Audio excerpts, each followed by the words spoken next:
Благодарам, подпредседателе. Колега Мицевски, сакате да говориме за успесите, ама ајде да говориме низ бројки. Оваа влада успеа да го зголеми производството на струја за 40%. За прв пат во историјата, после 70 години, сите капацитети за производство на струја се ставени во функција. Голем број на компании се ставени на регулиран пазар, што директно влијае за зачувување на работни места во државата и помагање на економијата. Инсталирани 150 мегават часови зелена енергија. 760 милиони евра пакет директна помош за полесно справување на економијата и помош на граѓаните во услови кога се соочуваме со енергетска и економска криза. Во делот на пензиите и невработеноста.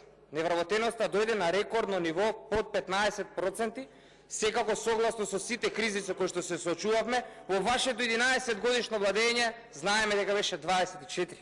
Пензиите со новата методологија имаат рекордно зголемување и сето тоа придонесува оваа влада да бележи успеси, оваа влада да помага на граѓаните и оваа влада да им помага на економијата полесно да се справува со кризата.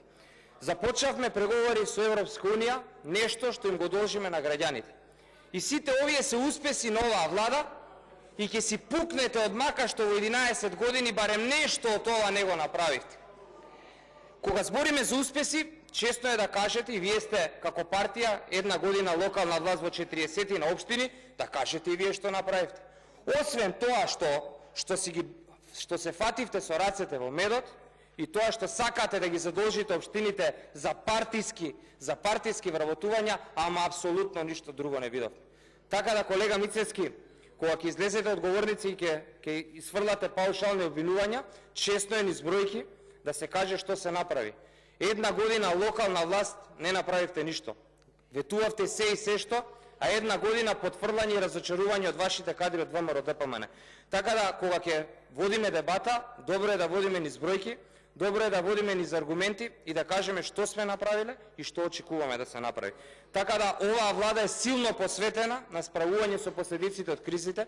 Оваа влада е постојано во комуникација и координација со граѓаните, со коморите, со економијата, компаниите и со секој еден чинител кој што има некакво влијание во државата. Така да, пак ќе повторам, кога сте во функција да напаѓате, добро и честно да говориме со бројки и аргументи. Ви благодарам.